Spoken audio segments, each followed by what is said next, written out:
తిరిగి BCN news కి స్వాగతం. ధ్యానం భారతదేశ సంస్కృతి సాంప్రదాయాల్లో ఒక భాగమని, మన దైనందిన జీవితంలో మానసిక ఒత్తిడి నుండి ఉపశమనం పొందేందుకు ప్రతి ఒక్కరూ తప్పక ధ్యాన సాధన చేయవలసిన అవసరం ఉందని కేంద్ర ఉక్కు, భారీ పరిశ్రమల శాఖల సహాయ మంత్రి భూపతిరాజు శ్రీనివాస్ వర్మ అన్నారు. పాలకోడేరు మండలం పెన్నాడ గ్రామంలో హార్ట్ ఫుల్నెస్ మెడిటేషన్ సెంటర్ నందు బాబూజీ మహారాజ్ 125వ సంవత్సరపు స్మారకార్థ వేడుకల్లో ముఖ్య అతిథిగా కేంద్ర మంత్రి శ్రీనివాస్ వర్మ పాల్గొన్నారు. ఈ కార్యక్రమంలో జిల్లా కోఆర్డినేటర్ అప్పారావు స్వామి, పెన్నాడ సెంటర్ కోఆర్డినేటర్ రామకృష్ణంరాజు తదితరులు పాల్గొన్నారు.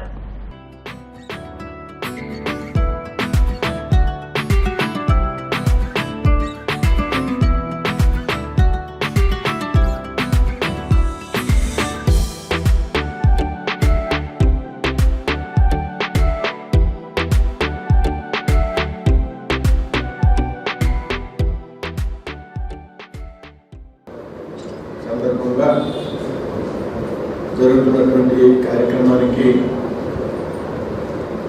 ఇచ్చేసినటువంటి పెద్దలు, ముఖ్యంగా ఈ కార్యక్రమ నిర్వాహకుడు, నాకు అత్యంత ఆప్తులు పెద్దలు శ్రీ గోపాలకృష్ణ గారికి, జోనల్ కోఆర్డినేటర్ అప్పారావు గారికి, జిల్లా కోఆర్డినేటర్ స్వామి గారికి, Pennada heart fitness centre coordinator Ramakrishna గారికి, అలాగే మిత్రుడు పెద్దలు సత్యనారాయణ రాజు గారికి, ముందున్నటువంటి అందరి పెద్దలకి కూడా హృదయపూర్వక నమస్కారాలు. ఏదైతే ధ్యానం అనేది భారతదేశ సంస్కృతి సాంప్రదాయంలో ఒక భాగం అనేటువంటి విషయం మనందరూ కూడా ఏదైతే ప్రాచీన కాలంలో ఉండేటువంటి మన పూర్వీకులు పెద్దలు, అంతేకాదు కదా మనం పూజించేటువంటి దేవుళ్ళు ఎవరైతే ఉన్నారో, రాముడు కానివ్వండి, కృష్ణుడు కానివ్వండి, వీరందరూ కూడా ధ్యానం చేస్తున్నటువంటి ఫోటోలు మనకి అందుబాటులో. చాలామంది దేవుడి ఫోటోలు ధ్యానం ద్వారా ఉంటారనేటువంటి విషయం మనకి ఆ ఫోటోలు చూసినప్పుడు అర్థం. ఈ విధంగా ధ్యానం చేయడం ద్వారా పెద్ద ఎత్తున ఉపయోగాలు ఉన్నాయనేటువంటి విషయం మనం అంతా కూడా గ్రహించాం. మన కోసం చేసుకునేది ధ్యానం. మన ఆరోగ్యం, మనిషి తెల్లారితే పరిగెడుతున్నాడు, విపరీతమైనటువంటి స్ట్రెస్. అది తల్లిదండ్రులకు కానివ్వండి, భార్యాభర్తలకు కానివ్వండి, పిల్లలకు కానివ్వండి, ఎవరికి కూర్చుని మాట్లాడుకోవడానికి కూడా సమయం లేనటువంటి రోజు. ఒక మానసిక ఒత్తిడి, కుటుంబ బాంధవ్యాలు కూడా ప్రయాణించేటువంటి అవకాశం లేనటువంటిగా ఇవాళ మనిషి జీవితం మారిపోతుంది. డబ్బు ఉన్నా లేకపోయినా ఎవరికైనా సరే ఒత్తిడి. డబ్బున్నోడికి ఒత్తిడి లేదనుకోవడం కానీ డబ్బు ఉన్నోడికి ఇంకా ఎక్కువ ఒత్తిడి. ఆ డబ్బు ఎలా తయారు చేసి ఎక్కడ పెట్టాలి, ఏ ఇన్కమ్ ట్యాక్స్లో పెట్టాలి, లేకపోతే ఎవరి పేరు ఆస్తి రాయాలి, అది తిరిగి మనకి ఇస్తాడు కూడా. ఈ రకమైనటువంటి ఒత్తిడితో ఇవాళ మానవ జీవితం గడుపుతూ ఉన్నాం. ధ్యానం ద్వారా ఈ ఒత్తిడి నుంచి బయటికి రావచ్చు అనేటువంటి విషయాన్ని మనంతా కూడా గ్రహించాలి. నేను చెప్తున్నా ఇక్కడి నుంచి, కానీ నేను కూడా పాటించలేకపోతున్నాను. దానికి సమయం లేకపోవడం. ఇలా చెప్తే స్ట్రెస్, ఒత్తిడి. రాత్రి 3:30 వచ్చా, 4ంటికి పట్టుకున్న తెల్లారి 2కి రాత్రి 2ంటికి ఇంటికి చేస్తాయి. ఈ వేళకి స్టార్ట్ అయిన కార్యక్రమం దేని గురించి ఆలోచించడానికి అవకాశం లేదు. వేళ గురించి, మన శరీరం గురించి, దానికి ఉన్నటువంటి ఒత్తిడి గురించి ఆలోచించేటువంటి ఆలోచన మనం అందరూ కూడా చేయాలి. ఒకే పార్టీలో 30 సంవత్సరాలు 40 సంవత్సరాలుగా ఉన్నారన్నది నాకు అర్థమైంది. సో అందువల్ల మనిషి ఈజీగా మినిస్టర్ అయ్యారు. వేరే పెద్ద పెద్ద పేర్లు ఉన్న వాళ్ళకి ఇవ్వకుండా ఆంధ్ర నుంచి ఆయన అవ్వడం చాలా విశేషం. So congratulations sir for that. So definitely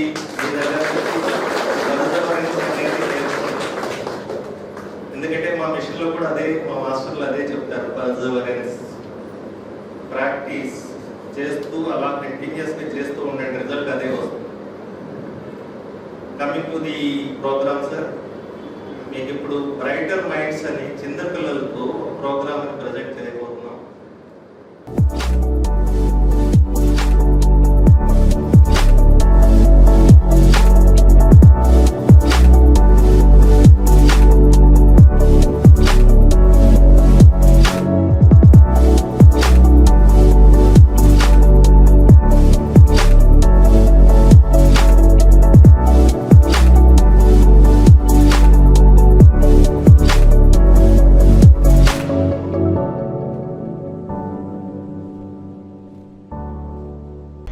మన ఇంటి మాదిరిగానే మనం ప్రయాణించే ప్రదేశాలను కూడా పరిశుభ్రంగా ఉంచుకోవాలని రైల్వే స్టేషన్ పరిసరాల పరిశుభ్రత మనందరి బాధ్యత అని Bhimavaram town railway station manager Srinivas అన్నారు.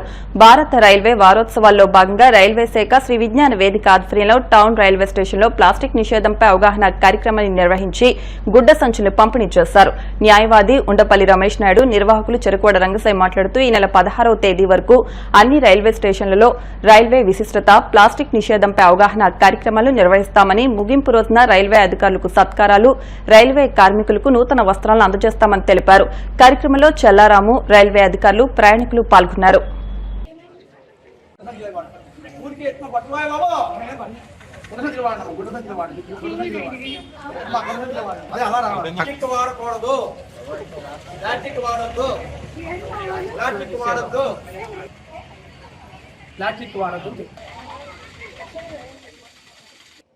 అయితే ఈరోజు ఇండియన్ రైల్వేస్ వారోత్సవాల సందర్భంగా రంగసాయి గారు, శ్రీ విజ్ఞాన వేదిక కన్వీనర్ గారు రంగసాయి గారి ఆధ్వర్యంలో పరిసరాల పరిశుభ్రత మరియు ప్లాస్టిక్ అవేర్నెస్, ప్లాస్టిక్ వాడొద్దు, మామూలు గుడ్డ సంచిలో వాడండి, ఈ అవేర్నెస్ ప్రోగ్రాం ఇక్కడ స్టార్ట్ చేయడం జరిగింది. ఇది చాలా మాకు సంతోషంగా ఉంది. అయితే మన టౌన్ రైల్వే స్టేషన్ కూడా అమృత భారత్ రైల్వేలో భాగంగా ఈ పరిసరాల పరిశుభ్రత, క్లీనింగ్ కార్యక్రమం మీద కూడా బడ్జెట్ అయితే కేటాయించడం జరిగింది. ప్రతి శాఖకు ప్రపంచవ్యాప్తంగా వారోత్సవాలు జరుగుతూ ఉంటాయి. రైల్వే వారోత్సవాలు అనేవి 10వ తారీఖు ఏప్రిల్ నుంచి 16 జరుగుతుంటాయి. ఈ నేపథ్యంలో ఆ శాఖలో జరుగుతున్న అభివృద్ధి కార్యక్రమాలు, మన సమస్యలు తెలియజేస్తూ మరి ఇక్కడ జరుగుతున్న కార్యక్రమాలన్నీ కూడా నిర్వహిస్తూ ఉంటాం. ఈరోజు టౌన్ రైల్వే స్టేషన్లో పర్యావరణ పరిరక్షణ, ప్లాస్టిక్ వాడద్దు అనే దాని మీద రైల్వే అధికారులు, రైల్వే అమ్మాలీసు, ప్రయాణికులు అందరూ కలిసి కార్యక్రమం నిర్వహిస్తున్నాం. ముఖ్యంగా ప్లాస్టిక్ వాడద్దనే ప్రచారాన్ని ప్రయాణికులను నిర్వహించాం. అందరూ కూడా ప్లాస్టిక్ నిషేధించి పర్యావరణం కాపాడాలి. అది కూడా కాకుండా రైల్వే కంపార్ట్మెంట్లో, రైల్వే ప్లాట్ఫారం మీద ఎటువంటి పరిస్థితుల్లో కూడా మనం పాడు చేయకూడదు. ఇప్పుడు మనం క్లీన్ చేసుకున్నాం, శుభ్రంగా ఉంది. అలాగే మన ఇల్లు ఎలాగున్నాయో ఇవన్నీ కూడా ప్రభుత్వ ఆస్తులు, మన ఆస్తులుగా భావించి రైల్వే వారోత్సవాల్లో ఈ కార్యక్రమం నిర్వహించాం. రైల్వే అధికారులకి, డిఆర్ఎం గారికి ధన్యవాదాలు చెప్తున్నాం. ప్రపంచంలోనే అత్యంత ప్రయాణిక వ్యవస్థ, పెద్ద వ్యవస్థ మన భారతీయ రైల్వే వ్యవస్థ. మన భారతీయ రైల్వే వ్యవస్థ వారోత్సవాల్లో భాగంగా మరి ఈ రోజున భీమవరం టౌన్ రైల్వే స్టేషన్లో మరి పరిసరాలని పరిశుభ్రంగా ఉంచండి, అదేవిధంగా కంపార్ట్మెంట్లను పరిశుభ్రంగా ఉంచుకుందాం, ప్రయాణికులందరూ కూడా ప్లాట్ఫారాలను పరిశుభ్రంగా ఉంచుకుందాం, ప్రతి ఒక్కరూ ప్రయాణానికి ఇబ్బంది కలగకుండా చూసుకుందాం అనే ఉద్దేశంతో ఇవాళ ఈ కార్యక్రమం మన స్టేషన్ మాస్టర్ ఆధ్వర్యంలో జరుగుతుంది. అదేవిధంగా మరి వారోత్సవాల్లో భాగంగా శ్రీ విజ్ఞాన వేదిక రంగశేఖర్ ఆధ్వర్యంలో ప్లాస్టిక్ నివారించండి, మరి గుడ్డ సంచులు వాడండి, అదేవిధంగా చెత్త చెదారాలు కూడా మనం ఏదన్నా ఉపయోగించేది కూడా స్టేషన్ పరిసరాల్లో కానీ ఏకుండా ఓన్లీ చెత్త బుట్టలో వేయండి, అదే కంపార్ట్మెంట్లను పరిశుభ్రంగా ఉంచండి, ప్రయాణికులు ఇబ్బంది కలిగించండి అని ఈ సందర్భంగా తెలియజేస్తున్నాను. హాయ్ అండి, నేను ప్రసన్న. నేను హార్టికల్చర్ యూనివర్సిటీలో బీఎస్సీ హార్టికల్చర్ చదివాను.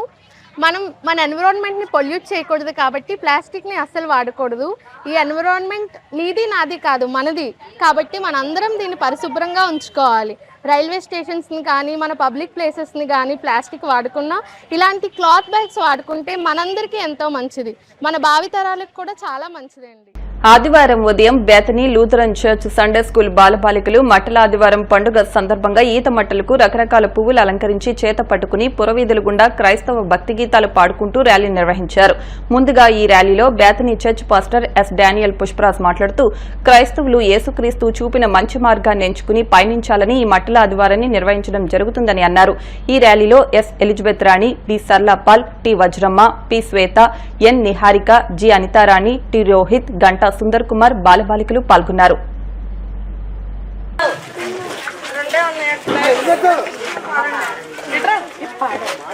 కొద్దిగా అక్కడి నుంచి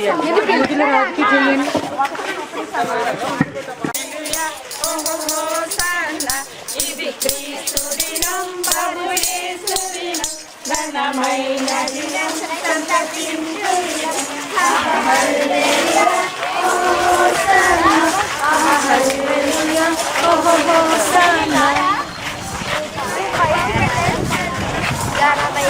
ఈ సమయంలో ప్రతి ఒక్కరికి ప్రభు యేసుక్రీస్తు నామంలో శుభాలు, కృతజ్ఞతలు, వందనాలు నేను తెలియజేస్తా ఉన్నాను. బేతని గురుమండల అధ్యక్షుడిగా నేను తెలియజేస్తా ఉన్నాను. ఈ సమయంలో 2025 సంవత్సరము మట్లాదర్పు ఆరాధనను ఈ రీతిగా చిన్న బిడ్డలు ఈ విధంగా ఊరేగింపులో పాల్గొనడం అనేది చాలా సంతోషము. దానికి ఎంతగానో ప్రయాసపడినటువంటి సండే స్కూల్ సూపరింటెండెంట్ వారిని, ఎలిజబెత్ గారిని, అదేవిధంగా టీచర్స్ని అందరినీ కూడా, చిన్న బిడ్డల యొక్క తల్లిదండ్రులందరినీ కూడా నేను ఎంతగానో అభినందిస్తూ ఉన్నాను. ఆనాడు ఏ రీతిగా యేసుక్రీస్తు ప్రభువారు యెరూషలేము జయప్రవేశము ఆయన చేశారో, ఆయన ఊరేగింపులో ఏ రీతిగా అయితే ఆయన పాల్గొన్నారో, ఆయన గాడిద పిల్ల మీద ఏ రీతిగా అయితే ఎక్కి తను తాను తగ్గించుకుని అందరి నిమిత్తం కూడా శిలువ మ్రాను నిమిత్తము సిద్ధపడడానికి ఆయన ఏ రీతిగా అయితే ముందు కొనసాగించారో, ఆ రీతిగా ఆ యొక్క జరిగినటువంటి సమయాన్ని మనందరము కూడా స్మరించుకొని ఈ రీతిగా మనందరము కూడా క్రైస్తవులుగా, విశ్వాసులుగా మనందరం కూడా ఆ యొక్క కార్యాన్ని విశ్వసిస్తూ ఆ యొక్క ఊరేగింపులో మనం కొనసాగుతూ ఉన్నాం. దానిని బట్టి ప్రతి ఒక్క బిడ్డ సమాజంలో, సంఘంలో అందరూ కూడా ఇంకా విశ్వాసంలో బలపడాలని, ఎటువంటి మతోపరమైనటువంటి ఎటువంటి దోషాలు కూడా, ఎటువంటి అన్యాయాలు కూడా, అధర్మాలు కూడా జరగకూడదు. ప్రతి ఒక్కరు కూడా ఒకే రీతిగా ముందుకు కొనసాగాలి. అదే క్రీస్తు యొక్క ప్రేమను అది తెలుపుతా ఉన్నది. క్రీస్తు మనందరికీ కూడా నేర్పించింది అదే.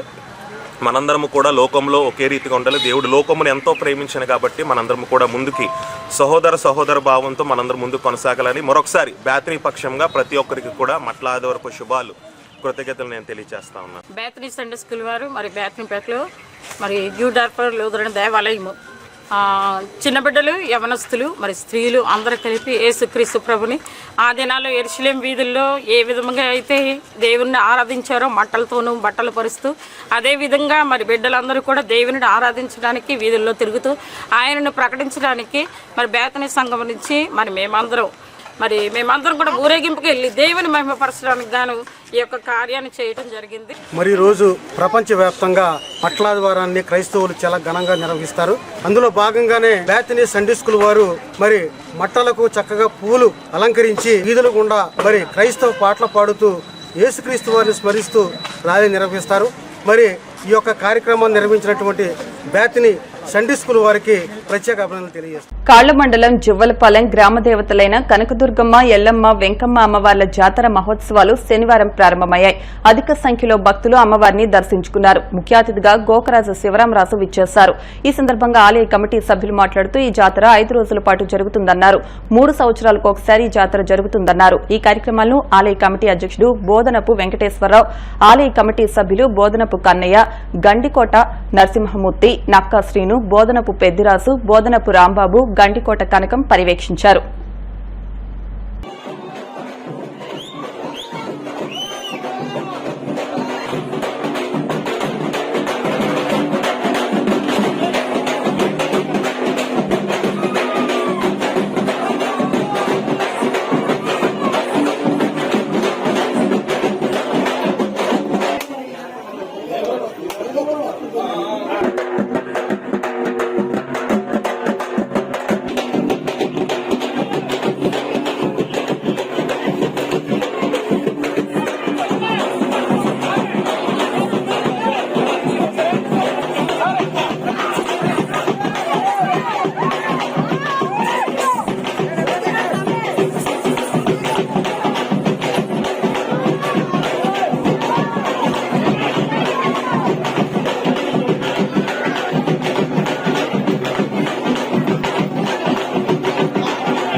మన జోలపాలెంలో ఉన్న శ్రీ కనకదుర్గమ్మ, ఎంకమ్మ, ఎల్లమ్మ అమ్మవార్ల దేవస్థానం దగ్గర జాతర మహోత్సవం జరుగుతుంది. 73వ జాతర మహోత్సవం ఇది. ఈ గుడి 2008లో మళ్ళీ పునర్నిర్మాణం జరిగింది. అప్పటి నుంచి అంత ముందు నుంచి అంటే దాదాపు 1900ల శతకం కాడి నుంచి కంటిన్యూస్ గా మా పూర్వీకుల నుంచి చేస్తూ వస్తున్నారు. అందరూ ఊరంతా కలిసికట్టుగా చేసుకునే జాతర ఇది. ఈ రోజు శనివారం సాయంత్రం మొదలవుతుంది, ఘటాలు తీస్తాం. అప్పుడు మళ్ళీ బుధవారం పొద్దున్న ఏటపోతులతోటి ముగిస్తుంది. రేపు ఎల్లుండ ఊరు తిరుగుతా ఉండే 5 రోజుల జాతర ఇది. ఈ జాతరకి అందరినీ ఆహ్వానిస్తున్నాం. అందరూ కలిసికట్టుగా వచ్చి చేసుకోవాలని ఆశిస్తున్నాం. శ్రీ కనకదుర్గమ్మ ఎంకమ్మ ఎల్లమ్మ జాతర మహోత్సవాలు ఈ రోజు నుంచి ప్రారంభమై 5 రోజులు జరుగుతాయండి. ఈ 1952 నుంచి 73 సంవత్సరాలుగా ఈ జాతర మహోత్సవాలు జరుగుతున్నాయి. ఈ గ్రామ పెద్దలు, సంఘ పెద్దలు అందరూ సహకారంతో ఈ జాతర నిర్వహించబడును. దీనికి అందరి సహకారం అవసరం. భక్తులందరూ బాగా విశేషంగా ఈ సంవత్సరం ఇంకా ఎక్కువ పాల్గొని ఎక్కువ బాగా జరుగుతుందని ఆశిస్తున్నాం. జోలపాలెం గ్రామంలోను మన అమ్మవారి గుడి, అలాగే అమ్మవారి గుడి, కనకదుర్గమ్మ తల్లి, ఎంకమ్మ తల్లి, ఎల్లమ్మ తల్లి దేవస్థానం అంటూ నేను పూజార్గం చేస్తున్నానండి. అలాగే అమ్మవారు ప్రతి 3 సంవత్సరాలకు ఒకసారి జాతర జరుగుతుంది. ఆ జాతర మహా రంగరంగ వైభవంగా జరుగుతుంది. ఆ జాతర సందర్భంగా అలాగే పెద్దలు, మన గ్రామ ప్రజలు అందరు కూడా వస్తారండి. ఈ జాతర మనకి అమూల్యంగా బాగా చేస్తారు కాబట్టి భక్తులందరూ కూడా వచ్చి ఈ యొక్క కార్యక్రమాన్ని పూర్తి చేయవలసిందిగా, జయప్రదం చేయవలసిందిగా మరీ కోరుతున్నాం. మానవతా సేవా సంస్థ భీమవరం మండల శాఖ ఆధ్వర్యంలో మార్చి 26న కాళ్ల మండలం బొండాడ గ్రామంలో నిర్వహించిన ఉచిత కంటి వైద్య శిబిరంలో కంటి పరీక్షలు నిర్వహించగా 20 మందికి ఆపరేషన్లు చేయించామని, అవసరమైన 78 మందికి ఉచితంగా కండ్లజోళ్లు ఆదివారం జిల్లా పరిషత్ ఉన్నత పాఠశాల ప్రాంగణంలో అందించామని సంస్థ చైర్మన్ బుద్దరాజు వెంకటపతిరాజు తెలిపారు. సంస్థ అధ్యక్షులు పెనుమస రామ్మోహన్ వర్మ మాట్లాడుతూ పరమహంస యోగానంద నేత్రాలయ సంస్థ వేమగిరి, రాజమండ్రి వారి సౌజన్యంతో ఏర్పాటు చేసిన కంటి వైద్య శిబిరానికి సహాయ సహకారాలు అందించిన గ్రామ పెద్దలకు, స్థానికులకు కృతజ్ఞతలు తెలిపారు. ఈ కార్యక్రమంలో సంస్థ కో చైర్మన్ కార్మూరి నరసింహమూర్తి, కోశాధికారి గ్రంథి కుమార Venkateswara Prasad, director Vaddi Venkateswararao, camp coordinator Penumasa Rangaraju, G Subbarao తదితరులు పాల్గొన్నారు. మార్చి నెల 26వ తేదీన బండాడ గ్రామంలో ఉన్నత పాఠశాలలో ఉచిత కంటి వైద్య శిబిరం నిర్వహించడం జరిగింది. దానికి సంబంధించి 20 మందికి మనకి శస్త్రచికిత్సలు మన వేమగిరి పరమానంద పరమహంస యోగానంద నేత్రాలయ వారు వాళ్ళు శస్త్రచికిత్సలు చేయటం జరిగింది. ఒక 75 మందికి కళ్ళజోళ్ళు పడతాయని ఆ వేళ పరీక్షల ద్వారా నిర్ణయించడం జరిగింది.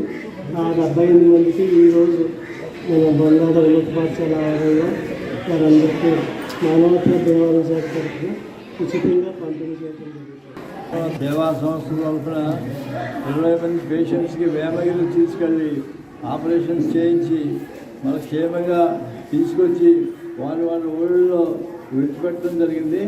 అలానే పరీక్షలను అనుసరించి వాళ్ళకి కళ్ళజోళ్ళకి కావాల్సిన చెత్తవాలని దాన్ని బట్టి కళ్ళజోళ్ళని అక్కడ తయారు చేసి ఈరోజు డిస్ట్రిబ్యూషన్ చేస్తాం.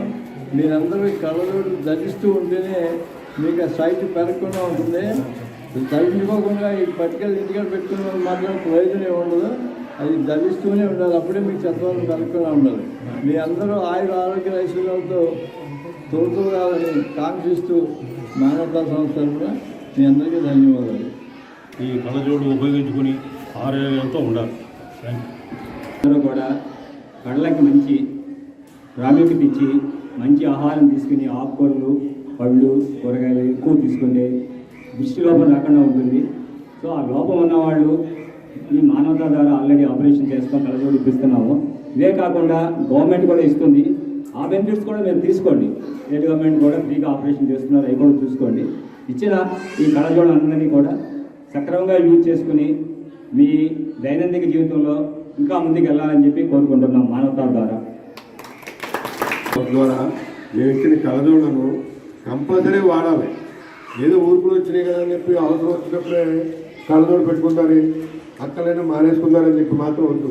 కనీసం ఒక 4 నాళ్ళు కంపల్సరీ వాడి తీరాలి. 24 బాగా వెనుక ఉన్నంతసేపు కళ్ళజోడు మీకు కంటికి ఉండాలి. ఉంటేనే దాని యొక్క ప్రభావం మీకు కంటి మీద చూపెడుతుంది. సరే మనకి ఏదో అవసరం వచ్చినప్పుడు వాడదాన్ని మాత్రం కాకుండా అందరూ జాగ్రత్తగా వాడి ప్రయోజనం పొందవలసిందిగా కోరుతున్నాం. అత్యున్నతమైన క్యాంప్ ఇది. మనం ఎన్నో క్యాంపులు చేసాము, కానీ నా ద్వారా కూడా జరిగింది. కానీ దగ్గరుండి మిమ్మల్ని తీసుకుని వెళ్ళి అక్కడికి ఆసుపత్రికి తీసుకెళ్ళి మీతో కూడా ఒక సర్వీ ఇంకో మనిషి అవసరం లేకుండా వారే ఉండి ఆపరేషన్ చేసి ఇంటికి తీసుకొచ్చి మిమ్మల్ని దింపారు. అలాగే ఈ కళ్ళజోళ్ళన్నీ కూడా తెచ్చారు. కానీ ఈరోజు మన స్పందన గురించి నేను మాట్లాడుతున్నాను. అంత దూరానికి వారు వచ్చినా మీరు మా అందరి దయ ఉంచి మాకు కోఆపరేషన్ చేయాలంటే దీన్ని మీరు వాడాలి. వార్తలు ముగించే ముందు ముఖ్యాంశాలు మరొకసారి. కాపు సామాజిక వర్గానికి అండగా నిలుస్తా. భీమవరంలో మనవారి కోసం మనం పేరుతో కాపు సామాజిక వర్గ ప్రముఖులు నిర్వహించిన సమావేశంలో కేంద్ర మంత్రి శ్రీనివాస్ వర్మ. రాజ్యసభ సభ్యులు బీద మస్తాన్రావు సహకారంతో 80 లక్షలతో ఉండి నియోజకవర్గంలో ఆక్వా ల్యాబ్ ఏర్పాటు చేస్తాం. శాసనసభ డిప్యూటీ స్పీకర్ రఘురామ కృష్ణంరాజు. ధ్యానం భారతదేశ సంస్కృతి సాంప్రదాయాల్లో ఒక భాగం. కేంద్ర ఉక్కు భారీ పరిశ్రమల శాఖల సహాయ మంత్రి శ్రీనివాస్ వర్మ.